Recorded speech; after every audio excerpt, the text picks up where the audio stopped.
사무엘서는 이스라엘 역사에서 부족국가 형태에서 왕정으로 넘어가는 과도기를 기록한 책이라고 했습니다. 그 과도기에 마지막 사사인 사무엘이라는 지도자가 있었고, 그 다음에 이스라엘의 1대 왕 사울과 2대 왕 다윗이 등장인물입니다. 백성들의 요구로 사무엘은 사울을 기름 부어서 왕으로 1대 왕으로 임명하게 됩니다. 그런데 그 사울이 하나님이 원하는 방향과 자꾸 부딪히고 하나님을 무시하고 결국 독자 노선을 걷기로 시작함으로써 하나님으로부터 외면을 받게 되죠. 그래서 말하자면 하나님으로부터 영적 탄핵을 받게 됩니다.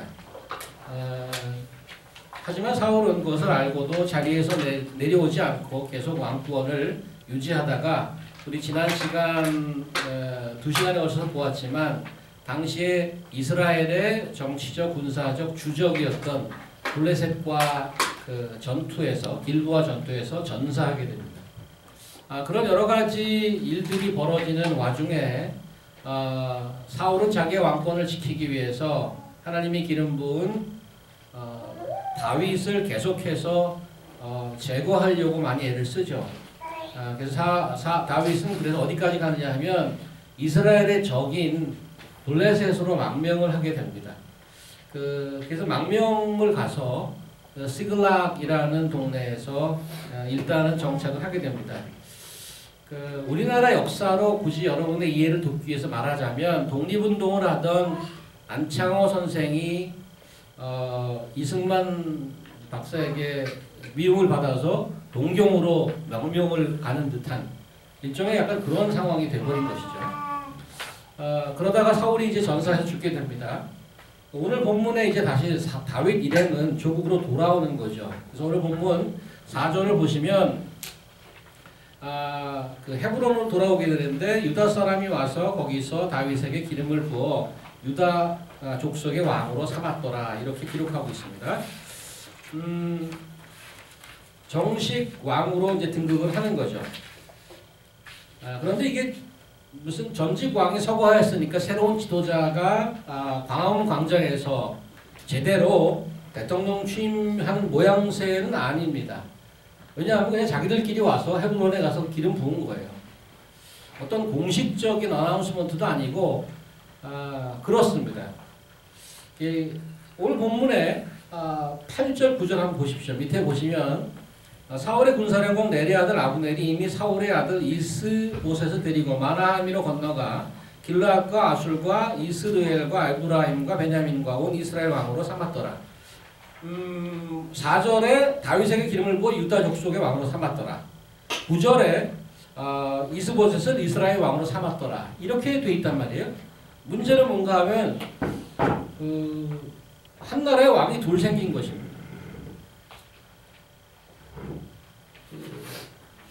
이자가 누구죠? 사망한 전직 왕 사울의 군사령관이었던 아브넬이라는 사람이 킹메이커로 자처하고 나선 것입니다. 사망한 사울의 아들을 왕으로 세운 거죠. 한 나라의 왕이 둘이면 이건 내전인 거죠. 그렇게 다윗을 죽이려고 쫓아다녔던 사울이 죽고 나서 이제 나라가 안정되고 잘 되려나 보다 했는데 현실은 우리의 생각이나 이상보다 굉장히 멀게 보입니다. 지금 보시다시피 이스라엘이라는 나라에 왕정이 세워지는 건국 초기의 정치적 혼란상을 보고 있는 것입니다.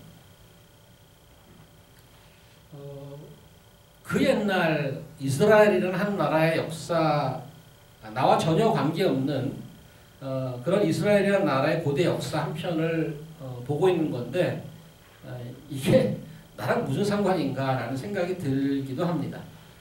성경은 역사를 담고 있지만 역사책은 아닙니다. 하나님을 믿는 온 세계 그의 자녀들에게 주는 하나님의 메시지인 거죠. 우리의 숙제는 그것이 무엇인가를 찾아가는 겁니다. 본문이 우리에게 주는 메시지가 무엇인지를 지금 간단하게 봤습니다만은 21세기에 사는 우리에게 주는 무슨 뭘 얻을 게 있나 그걸 좀 여러분과 같이 고민해 봐야 되겠는데 1절에 다윗이 하나님께 묻죠. 내가 유다 한 성읍으로 올라가리까 그동안 사울의 살아생전에 하나님께서 그도 기름 부었다는 사실 하나 때문에 다윗은 많은 기회가 있었지만 사울을 손대지 않았습니다. 딱 그 한 이유로 수많은 목숨의 위협 속에서도 그냥 피하고 살았죠. 수비만 하다 여기까지 왔습니다. 이제 자기의 정적인 사울이 죽게 된 거죠. 죽었습니다. 그리고 나서 이제 다윗이 즉각적으로 다음 행보를 하나님께 묻습니다. 그래서 하나님께서 헤브론으로 가라 그랬단 말이에요. 이거는 잠깐 다녀오라는 얘기가 아닙니다. 여기 보시면 그래서 아내에 관한 언급이 나옵니다. 2절에 보면 다윗의 그의 두 아내 이스라엘 여인 아히노암과 갈멜 사람 나발의 아내였던 아비가일을 데리고 그리로 올라갈새 이 가족 여행도 아닙니다. 3절 보니까 자기와 함께한 추종자들과 그들의 가족까지 다 데리고 갑니다. 이거는 이제 방 빼는 겁니다. 망명 생활을 끝내고 조국으로 완전히 돌아가겠다는 얘기입니다. 무슨 말인가 하면 조국에서 이제 하나님이 자기에게 주신 역할을 해야 될 때가 됐고 그 역할을 하겠다는 의미입니다. 그런데 한 가지 질문은 왜 헤브론일까 이런 거죠. 유다로 갈까요? 가라. 헤브론으로 가라 그랬단 말이에요.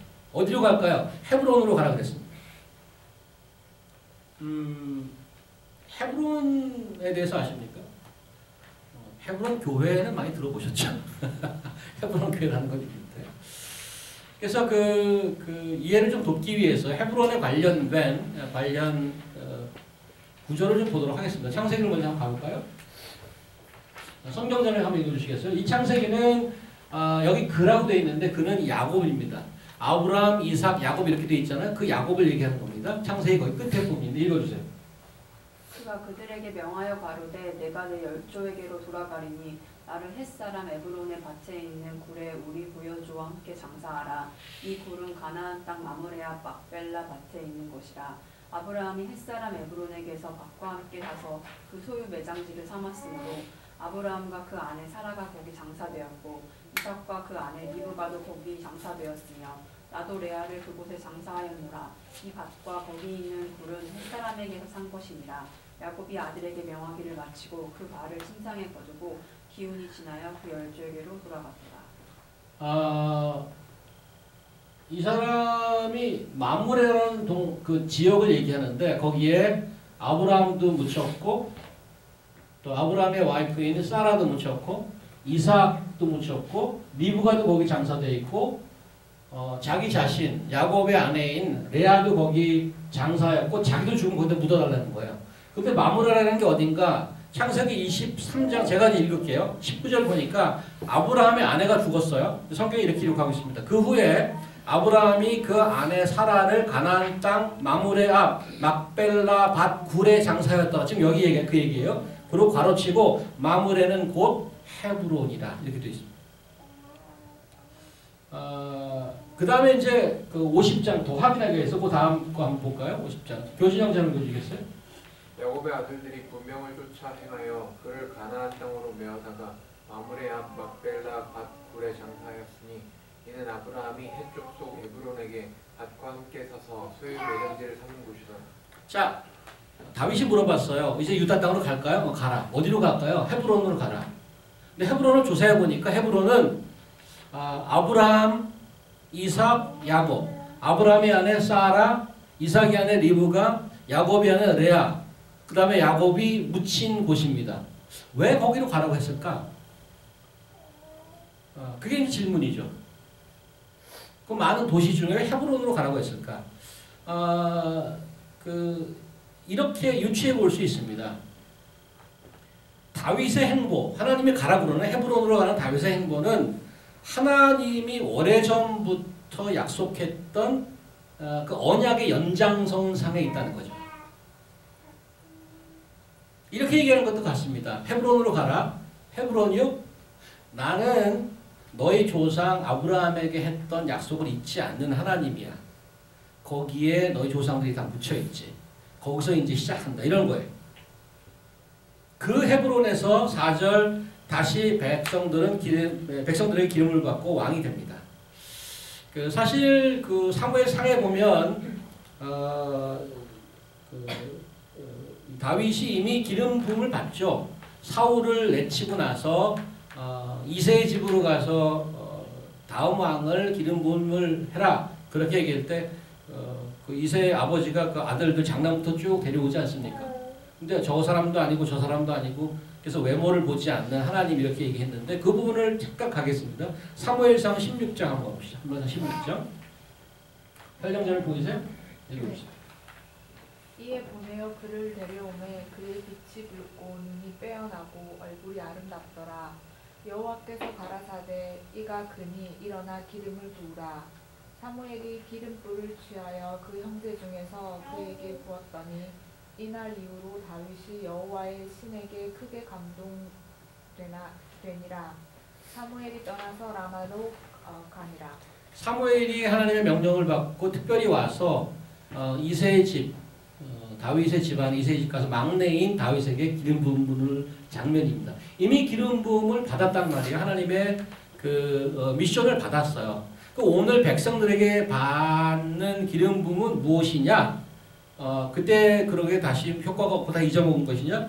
그런 건 아니고 이미 하나님께서 결정한 사항에 대해서 마치 백성들이 다시 기름 부음을 했다는 얘기는 백성들이 아멘 하는 그런 셀레브레이션, 리추얼 같은 거라고 생각이 됩니다. 사울 정권 하에서 다윗의 추종자가 되겠다는 의미는 가볍지 않습니다. 사울은 다윗을 죽이려고 칼을 들고 달려온 사람인데 나는 그 왕의 현직 왕에게 쫓기는 다윗에 같이 서겠다는 얘기는 목숨을 내놓은 것입니다. 죽을 가능성이 굉장히 높습니다. 그 당시의 그 상황으로 따지면 반역 반란군이 되는 것입니다. 이들이 하나님 앞에서 자신들이 따르던 다윗에게 기름 부음으로 이제 처음으로 사울이 죽고 나서 하나님이 원하는 왕이 그 땅의 통치자로 세워지는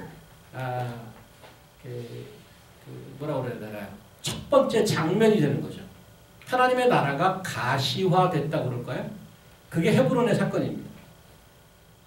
그런데 이미 말씀드렸습니다만은 이제 사울이 죽고 다윗이 왕이 되는 모양새가 무슨 광화문 광장이나 워싱턴 스퀘어나 양키 스타디움의 모든 그 주변에 그냥 외교사절을 파견해서 국가 원수들을 모여놓고 새로운 왕의 등극을 환영하는 그러한 모습이 아닙니다. 언론사들도 모릅니다. 누가 왕이 됐는지. 왜? 자기들끼리 와서 그냥 기름 부음을 준 거거든요. 세상에서는 하나님이 정한 왕이 보이지 않습니다. 알 수도 없습니다. 한 가지 분명한 게 있는데 오늘 본문에 의하면 하나님의 인정함이 있었다는 거죠. 사무엘 상하 전체에 흐르는 빅 퀘스천은 이거죠. Who is the king? 이겁니다. Who is the king? 사울인가? 다윗인가? Who is authentic and ultimate king? 누가 진짜 왕이냐 이에 대한 질문입니다.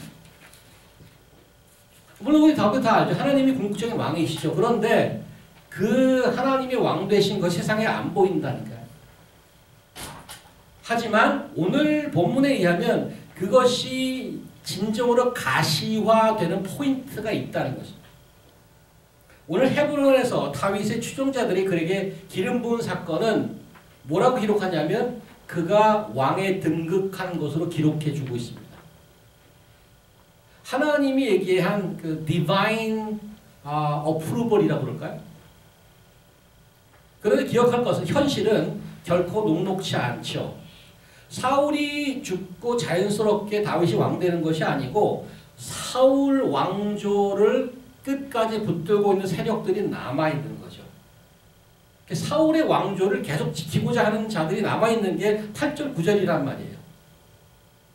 그래서 4절에 다윗에게 기름 부어 유다 족속의 왕을 삼았더라 했는데 8절에 보니까 9절에 보니까 이스보셋을 데리고 온 이스라엘 왕으로 삼았더라 이렇게 동시에 그게 나오는 거예요. 지도를 한번 볼까요? 그 당시 이제 어떠한 모양새가 나오는지. 이거 불 잠깐 꺼줄 수 있나요? 이거 잘 안 보실 거예요. 여기 보시면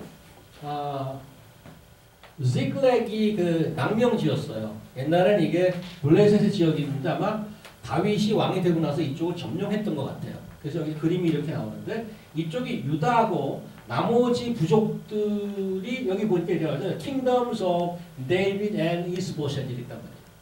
그러니까 지금 우리가 읽은 사무엘하 2장의 지도의 모습인 거예요, 이게. 그러니까 다윗이 왕 됐다는 게 쬐끔 12부족 중에 한 부족만 인정한 거예요. 그래서 시글락에서 헤브론으로 이동해서 여기서 기름부을 받은 거죠. 그런데 오늘 8, 9절에 뭐라고 나왔냐면 마하나임에서 이스보셋을 왕 삼았다 이래요. 그래서 지금 두 개로 갈려 있어요. That is the picture. 저런 모양새란 말이에요, 지금 현재. 저런 모양새인 상태에서 오늘 본문을 좀 이해하시기 바라고요. 그 다음에 이제 오늘 본문 중에 이해하기 좀 어려운 부분들이 하나 있습니다. 뭔가 하면 4절 후반절부터 제가 그 중간에 스페이스를 좀 넣어놨는데 4절 후반절부터 7절까지 길르앗 야베스 사람들의 얘기입니다. 여러분들 야베스라는 사람 이름은 들어보셨잖아요. 그 크로니클스 역대하에 나오는 뭐 야베스의 기도인데 그 야베스는 아닙니다. 이건 지명을 얘기하는 거예요. 길르앗 야베스. 길르앗 야베스에 관한 얘기를 이렇게 읽어보면 이 얘기가 여기 왜 들어가 있나라는 의미 좀 들어요. 다윗이 새로운 왕으로 등극하는 마당에 크게 관계 없을 것 같은 얘기가 들어가 있단 말이에요. 근데 그게 그 오늘 본문을 이해하는 숙제 중에 하나예요. 근데 길르앗 야베스라는 사람들이 도대체 누군지 아시나요? 이런 거 성경 퀴즈 하면 좀 어려운 거죠. 좀 잘 유명하지 않아서. 아브라함, 이삭, 야곱을 아는데 길르앗 야베스는 누군가요? 성경을 굉장히 많이 아는 우리 진영자매님 어떠신가요? 진영자매님은 얼마 전에 논문도 내신 아주 탁월하신 분인데 길르앗 야베스. 길르앗 야베스 아십니까? 길르앗 야베스. 길르앗 야베스에 관련 구절을 조금 도움을 드리기 위해서 보여드리겠습니다. 사무엘상을 한번 가볼까요? 지정자매 한번 읽어주세요. 여기 뭔가 하면 사울이 왕되기 전입니다. 이건 사울이 왕되기 전에 이런 일이 있었어요. 읽어주세요. 암몬 사람 나하스가 올라와서 길르앗 야베스를 대하여 진침해. 여기 나오죠. 길르앗 야베스. 암몬이라는 데서 길르앗 야베스에 진을 쳐갖고 이런 사건이 있었어요. 읽어주세요. 야베스 모든 사람이 나하스에게 이르되 우리와 언약하자. 그리하면 우리가 너를 섬기리라. 암몬 사람 나하스가 그들에게 이르되 내가 너희 오른 눈을 다 빼어야 너희와 언약하리라. 내가 온 이스라엘을 이같이 모욕하리라. 처음에 우리랑 같이 화친하자 그러는데 뭐 한번 생각해보자 그랬더니 근데 화친하는 거 좋은데 눈을 다 빼. 이건 완전히 뭐 깡패죠. 깡패잖아요. 요즘도 깡패 같은 분들이 요즘에도 좀 있어요. 나라가. 너 장사해 먹으려면 돈 더 내. 뭐 이렇게. 깡패 같은 사람이 있어요. 요즘에. 이렇게 했단 말이에요. 근데 그 다음 절 한번 볼까요? 한슬이 형제. 사울이 그 말을 듣고 사울이 이 말을 들을 때 하나님의 신에게 크게 감동되매 그 노가 크게 일어나서 성령에 이렇게 감동하면 사람이 선해지기도 하지만 화가 나기도 해요. 성령에 감동된 화예요. 화가 났어요. 근데 그 화는 개인적인 화라기보다 성령이 주시는 anger, 화가 났어요. 아니 도대체 저것들이 어디서 우리나라에 쳐들어와서 뭐 눈을 뺀다, 뭐 귀를 뺀다 난리야. 화가 나서 어떻게 했느냐? 그 다음 그 성모님. 우리가 온 사자들에게 이르되 너희는 길르앗 야베스 사람에게 이같이 이르기를 내일 해가 떠올 때에 너희가 구원을 얻으리라 하라. 사자들이 돌아가서 야베스 사람들에게 고하매 그들이 기뻐하니라. 야베스 사람들이 이에 가로되 우리가 내일 너희에게 나아가리니 너희 속에 내 좋을 대로 우리에게 다 행하라 하니라. 이튿날에 사울이 백성을 3대로 나누고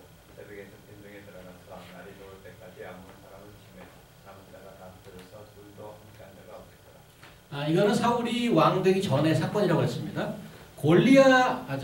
다윗이 왕으로 리더십이 생기는 결정적인 순간이 다윗이 어렸을 때에 골리앗을 쳐 죽인 사건이지 않습니까? 그래서 거기서부터 확 그 부각이 되죠. 근데 사울의 이 사건은 사울로 하여금 이스라엘의 지도자로 인정을 받기 시작하는 아주 시그니피컨트한 사건 중에 하나입니다. 지도를 한번 보십시다. 이렇게 된 거예요. 여기 밑에 그 사울의 고향인 가드라는 데가 있어요. 여기서 배색으로 사람을 모아서 저기 보면 야벳 길리앗이라고 돼 있죠. 저 위에. 저기 있는 사람을 밑에 암몬 족속이 가서 친 거예요. 암몬 족속이 쳤는데 이것 봐라. 여기서 SOS를 쳤죠. 이 전체 이스라엘에. 이스라엘 중에 사울이 그걸 듣고 군사를 모아서 저기 올라가서 저들을 다 물리친 거예요. 그 사건을 지금 얘기하는 것입니다. 근데 그 사건 이후에 어떤 일이 벌어지냐면 사무엘상 제일 마지막에 보면 이 길르앗 야베스에 관한 언급이 다시 한번 나오는데 어떤 언급이 나오나 한번 볼까요? 수미 전에. 이거는 사울이 전사하고 나서 읽어주세요. 길르앗 야베스 거민들이 블레셋 사람들의 사울에게 행한 일을 듣고 모든 장사가 일어나 밤새도록 가서 사울과 그 아들들의 시체를 벳산 성벽에서 취하여 가지고 야베스에 돌아와서 거기서 불사르고 그 뼈를 가져다가 야베스 에셀나무 아래에 장사하고 7일을 금식하였더라. 블레셋에 패전했어요. 얼마나 사기가 충천하겠어요. 사울이 전사에서 죽었고 수치스럽게 그 옛날엔 그래 목도 다 베고 시체를 갖다가 막 달아놓다고요. 우리 이겼다 이러고. 근데 그 적진에 들어가서 야베스 길리앗 사람이 그걸 뜯어내서 화장하고 장사시켜줬다는 얘기를 언급하고 있습니다. 이게 이제 사무엘상의 마지막 장면이에요. 근데 오늘 이런 사건들 배경을 보고 오늘 4절에서 7절까지 한번 보세요. 어떤 사람이 다윗에게 말하여 이르되 사울을 장사한 사람은 길르앗 야베스 사람들이니이다. 왜 그 사람들이 특별히 목숨을 걸고 그 적진에 들어가서 시체를 가져다가 다 죽은 사람인데 시체를 가져다가 장사를 치러 주었는가 봤더니 아까 보셨지만 사울에게 자기들이 빚진 것이 있어요. 그러니까 뭐 쉽게 얘기하면 굉장히 의리 있는 동네 사람들이죠. 죽었으면 끝이지 뭘 가서 거기다 목숨을 겁니까? 장례식 하는 건데.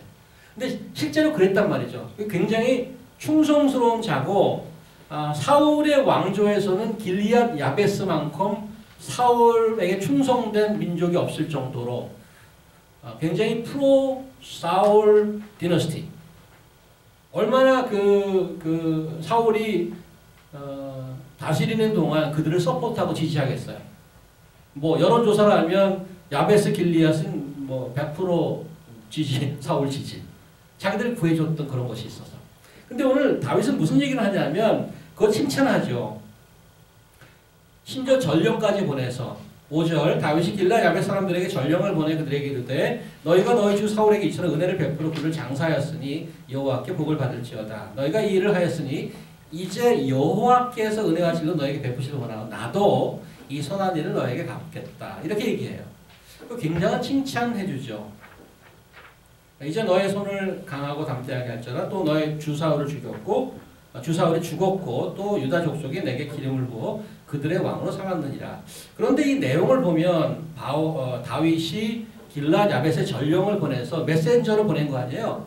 그 한 얘기를 들어보면 의도가 무엇일까라고 you suspect. 칭찬하려고 그냥 보냈나요? 오, 장사를 치러줬어? 참 잘했다. 그런 게 있죠. 그런데 마지막 말이 좀 그래요. 너희가 그렇게 서포트하고 좋아했고 충성했던 사울이 죽었지. 이제 내가 왕 됐어. 이렇게 얘기한단 말이에요. 그게 무슨 의도가 거기 들어있을까요? 다윗의 메시지에. 약간 그 정치적인 냄새는 나요. 새롭게 왕이 됐는데 한 그 유다족 속에만 지금 국한돼 있었잖아요. 지도 보셨잖아요. 사실은 자기의 외연을 좀 넓힐 필요는 있어요. 이제 그런 쪽으로 해석하게 되면 지금 전령을 보낸 것은 다분히 어떤 정치적인 이유일까? 성경에 그게 나오진 않아요. 여러분과 제가 유추해내야 되는 거예요. 그게 숙제라는 거예요. 근데 분명한 것은 두 가지를 얘기하고 있어요. 두 가지. 한 가지는 칭찬하고 있고 그들의 한 것을. 굉장히 용맹스럽다. 그 7절을 영어로 발음 좋은 우리 희수자매님 한번 영어로 한번 읽어주시겠어요? 7절을 영어로 읽어주시는 겁니다. 영어로. Thou therefore let your hands be strong and be valiant, for Saul your Lord is dead, and the house of Judah has anointed thee king over them. 여기 보니까 therefore let your hands be strong and be valiant. 아까 보니까 그 용사들이 갔다고 얘기했어요. 그런데 또다시 그 손을 강하게 하고 담대하라고 이렇게 권면을 하죠. 그런데 그 이유가 있어. 이유는 뭔가 하면 for Saul your Lord is dead. 당신들이 충성하던 사울 왕이 죽었어요. And 그리고 이제 내가 왕이 됐어. 이런 거예요. 무슨 의도가 있을까 이런 거죠.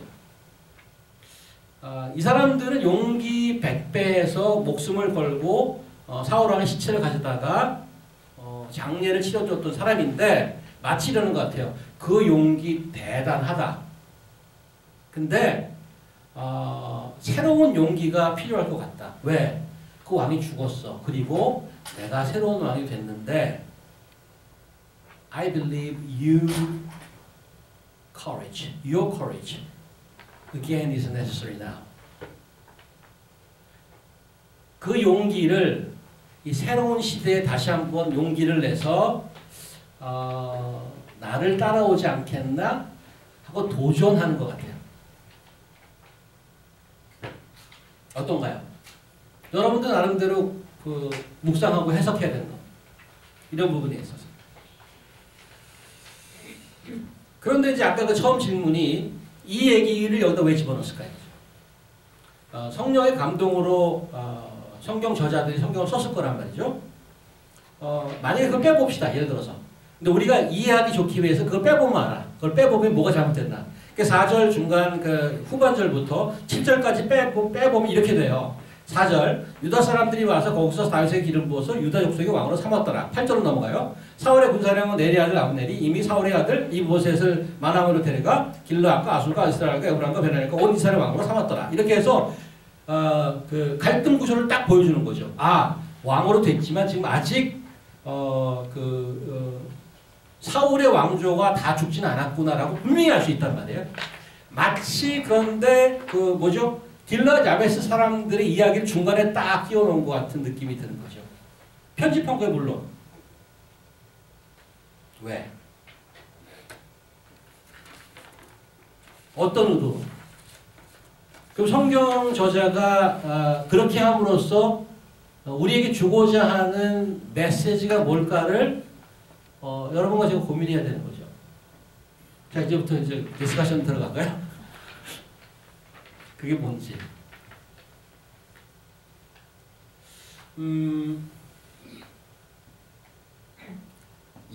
길르앗 야베스 사람들은 지금 그 본문 구조상 이렇게 돼 있어요.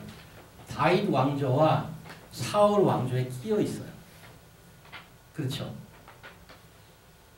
근데 결정해야 되는 순간이에요, 지금. 내가 새로운 왕에게 충성해야 될지 죽은 사울 왕, 그 아들이 지금 왕 됐다는데 거기로 가야 될지를 결정해야 되는. 근데 이 길르앗 야베스 사람들이 어떻게 결정했냐는 나오지 않아요, 성경에.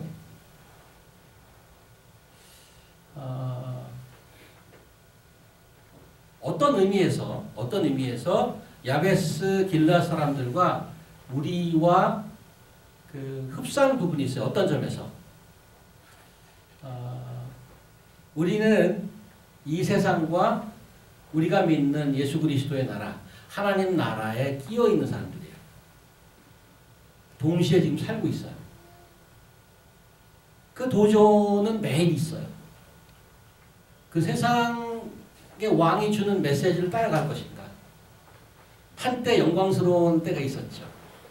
그것을 추구하면서. 근데 이제 새로운 왕, 예수 그리스도가 왕 되시 그 나라, 잘 보이지도 않아.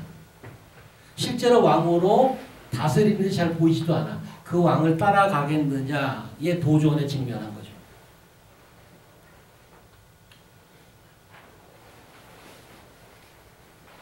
마태복음 11장을 한번 가보겠습니다. 예수께서 우리에게 위로인지 도전인지 아버님 보이시나요? 읽어주시겠어요? 감사합니다. 수고하고 무거운 짐진 자들아 다 내게로 오라. 내가 너희를 쉬게 하리라. 나는 마음이 온유하고 겸손하니 나의 멍에를 메고 내게 배우라. 그러면 너희 마음이 쉼을 얻으리니 이는 내 멍에는 쉽고 내 짐은 가벼움이라 하시니라. 예수께서 우리에게 주시는 약속이 있어요. 쉼을 주겠다고 그래요. 우리가 다 힘들어요. 이 말씀을 보면서 굉장히 위로를 받는 구절 중에 하나예요. 그런데 자세히 보면 100%는 아닌 것 같아요. 왜?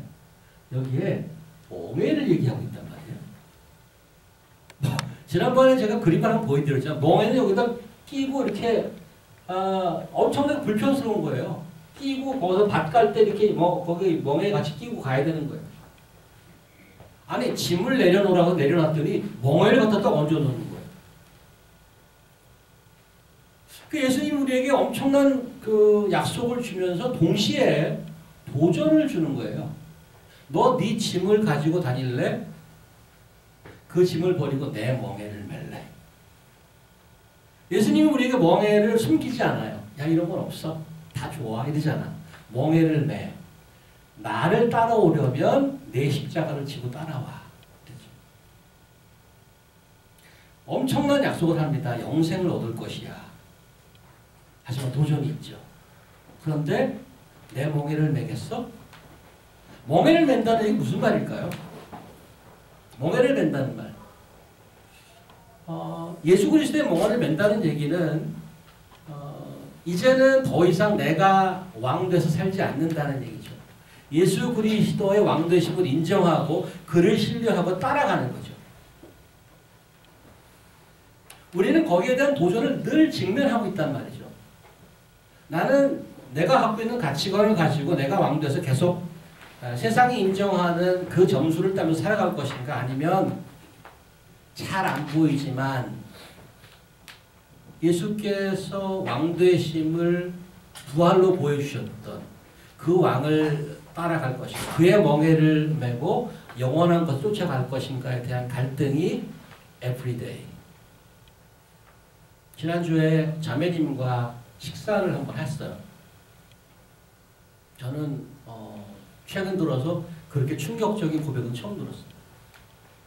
깜짝 놀랐어요. 내 눈이 휘둥그레졌어요.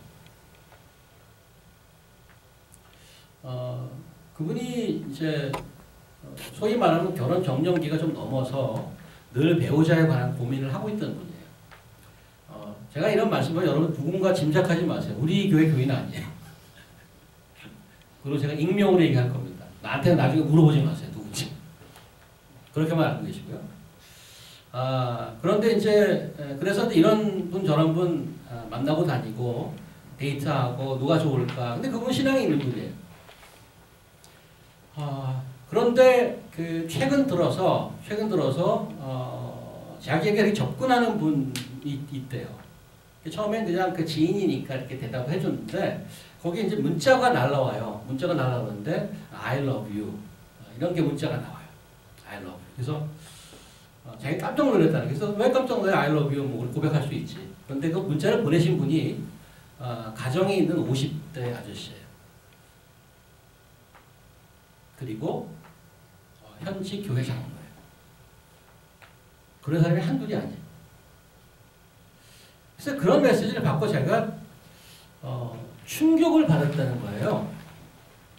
충격을 받으면서 이렇게 이제 그 충격 때문에 자기가 벗어날 수 있었던 게 있는데 자기는 사실 우리 많은 신앙을 갖고 있는 분들이 고민하는 것 중에 하나를 고민하고 있었던 거예요. 이게 뭔가 하면 신앙이 있는 사람이 좋겠어. 그런데 돈도 좀 있어야 돼.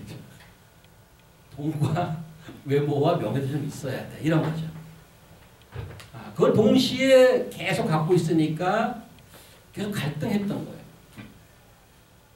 그런데 자기가 원했던 둘 중에 하나, 돈과 명예와 이런 것들을 다 줄 수 있는 사람이 누군가 봤더니 나한테 I love you라고 고백했던 사람이 유부남에다가 장로님이야.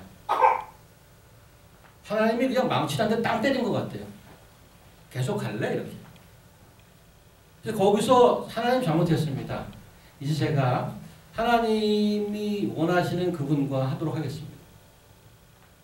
그러고 나서 자기가 갈등했던 또 다른 캔디데이트를 놓고 이렇게 쟀지, 이렇게 쟀지. 네, 그분의 반지를 받아들였대요. 그 사람은 세상에서 내일 거 하나도 없는 사람. 제가 그랬어요. 고생 좀 할 겁니다. 그래서 워닝은 했어. 그런데 거기 마음이 편해졌대요. 마음의 안식이 왔대요. 지난 금요일에 송이자매 부부 댁에 방문했어요. 오늘 주보에 나온 게 그때 찍은 사진이죠. 아시다시피 뭐 한국에서 최고의 학부를 나오시고 또 최고의 학력을 가지시고 두 분 다 연구하시는 분이에요. 그래서 결혼은 한 지 2년이 넘었는데 같이 살기는 이번에 용철 형제가 뉴멕시코에서 이사 오면 처음 사는 거예요. 같이 사는 거예요. 생각만큼 그렇게 환희문 같은 신혼 부분이 그런 게 기분이 안 드는 거예요. 이유는 두 분 다 예민해. 뭐 진영자매 지금 웃고 있는데 두 분 다 예민해. 뭔가 가시적인 효과를 계속 내야 되는 포지션이 있는 거예요. 두 분 다. 그러니까 계속 예민하니까 뭐 부딪히는 부분도 있고 그런 얘기를 하는데 그러니까 어떤 그 피지컬, 사이콜로지컬 힘듦이 계속 누적되어 왔던 거죠. 그래서 뭐 사실은 지난주에 저한테 와서 당분간 좀 사실 이거 왔다 갔다 하면 그 반나절 쓰잖아요. 제가 가봤더니 기차통 1시간이에요. 힉스빌. 운전하면 1시간 반, 또 러시아가 걸리면 2시간까지 걸릴 수 있어요. 굉장히 멀어요. 물론 용철 형제는 거기서부터 쫙 롱아일랜드 끝까지 운전으로 1시간인데 38마일 막히면.